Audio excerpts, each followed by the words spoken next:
बहन जी नमस्कार। नमस्कार भैया।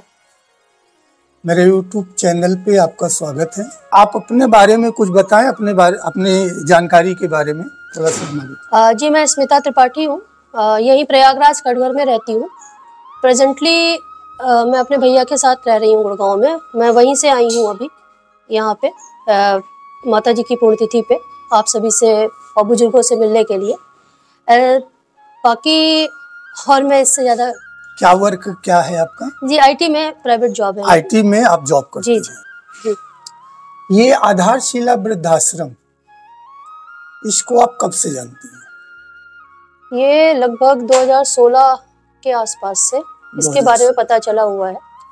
16-17 का समय। आपके मन में क्या आया था कि वृद्धाश्रम है? पहले कभी आपने वृद्धाश्रम को देखा था? नहीं।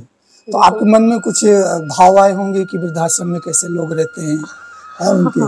जी बिल्कुल सुना हुआ था और अक्सर घर में चर्चा होती रहती थी कि वृद्धाश्रम का होना कितना आवश्यक है, कितना नहीं आवश्यक है, और कल्चर में कितना ये सेट बैठ रहा है, कितना नहीं सेट बैठ रहा है। फिर अनफॉर्चुनेटली माता जी का देहांत जब 2018 में हमारी हुआ, तब मन थोड़ा दूसरी तरह से शायद घूमा कि अगर ये है तो फिर इसमें सेवा क्यों ना की जाए। तभी मैंने थोड़ा सा ढूंढने की कोशिश की कि अपने शहर में कहाँ पे और कौन से वृद्धाश्रम है, किससे हम जुड़ सकते हैं। आपकी माँ वृद्ध थी जी। आपका माँ के साथ बड़ा लगाव था जी। ठीक है। माँ के जाने के बाद आपके मन में आया कि वृद्धाश्रम की माँओं से मिला जाए जी। और उनसे पूछा जाए, उनके हालचाल लिए जाए, उनकी सेवा की जाए। तो जब आप पहली बार वृद्धाश्रम की माताओं से मिली तो आपके मन में कैसे भाव आए? जब मैं यहाँ माता जी के देहांत के बाद पहली बार आई थी तो एक माता जी थी जो बहुत ही उससे आकर के मेरे गले लगी, और जिस तरह वो गले लग करके उन्होंने मतलब अपना वो बोल ही नहीं, उनके आंख से आंसू आ रहे थे और मेरे भी आंख से आंसू आए कि शायद उनके लिए वो बहुत बड़ी चीज रही होगी जो मैंने बहुत छोटे में की, कि मैंने आके उनका पैर छुआ, उनसे आशीर्वाद मांगा।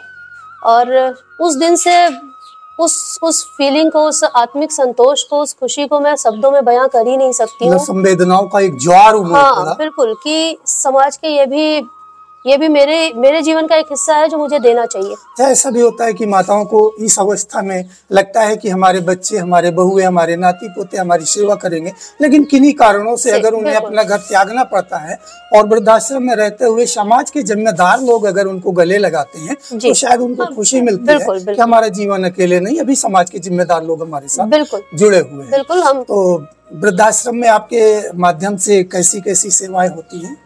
जी, ये जब मैं जुड़ी यहाँ पे आपसे जब मेरी मुलाकात हुई तो ऐसा कुछ भी नहीं है कि मैं बहुत निश्चित रूप से ये तय कर लेती हूँ कि मुझे ये करना ही है। समय समय पे जैसे माता जी की तिथि है, पिताजी की तिथि है या जन्मदिन है, तो मेरा प्रयास ये रहता है कि हम पूछ लेते हैं कि किस तरह की आवश्यकता इस समय हमारे परिवार को है। जैसी आवश्यकता होती है उसमें जो मेरी सामर्थ्य होती है वो मैं अपनी ओर से आगे बढ़ के करती हूँ, और उसमें आपकी ओर से जो सहयोग मिलता है उससे इनकी सेवा हो जाती है। समाज में दो पक्ष हैं, एक पक्ष वो है जो अपने माँ पिता को सेवा ना करके बल्कि वृद्धाश्रम की राह दिखाते हैं, और एक पक्ष वो है जिनके माँ बाप ना हो के ये लोग, बल्कि वो लोग भी एक जिम्मेदारी निभाते हुए वृद्धाश्रम में तमाम तरह की सेवाएं करते हैं। तो आप समाज को क्या मैसेज देना चाहेंगी कि वृद्धाश्रम के लोगों की किस तरह से हिफाजत की जाए, कैसे उनकी सेवा की जाए?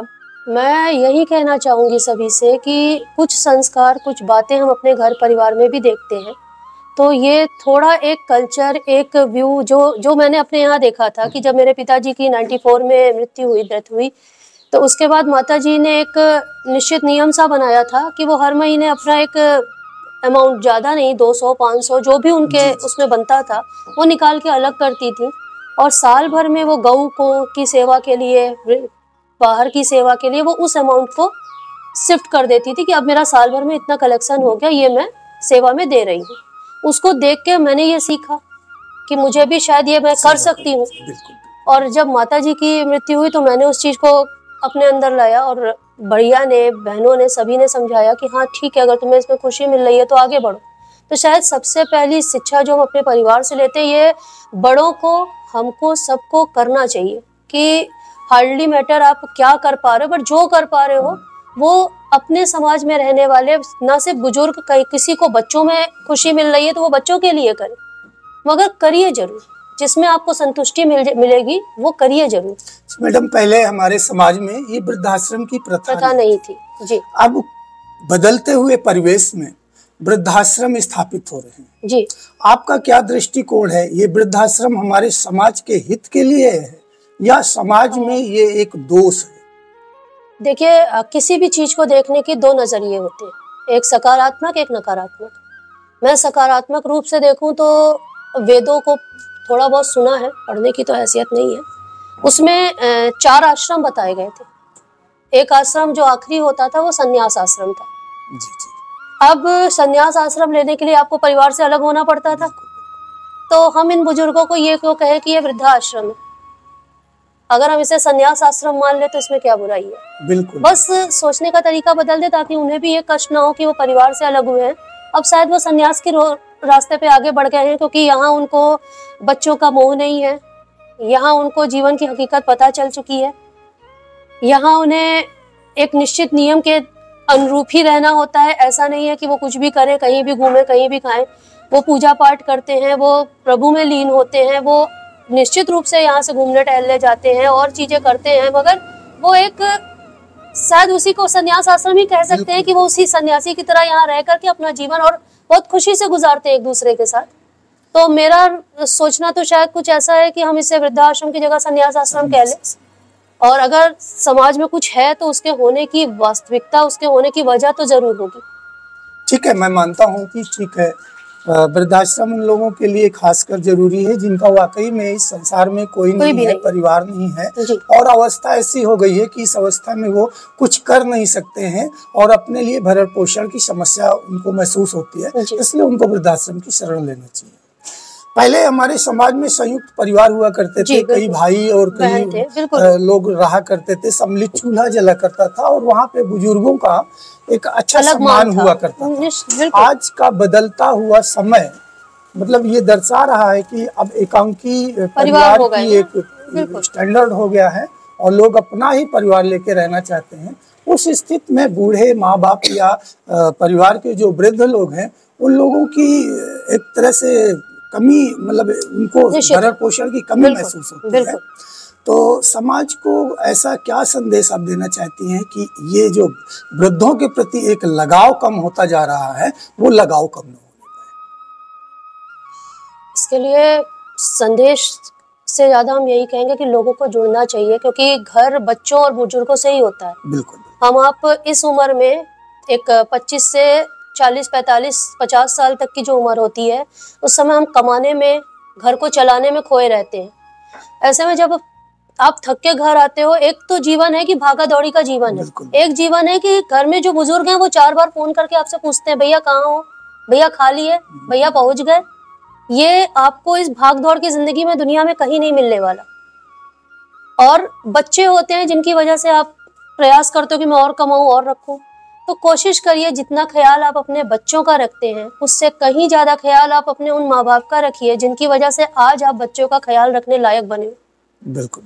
क्योंकि वो ना होते तो आप आज इस स्थिति में आके खड़े ना होते।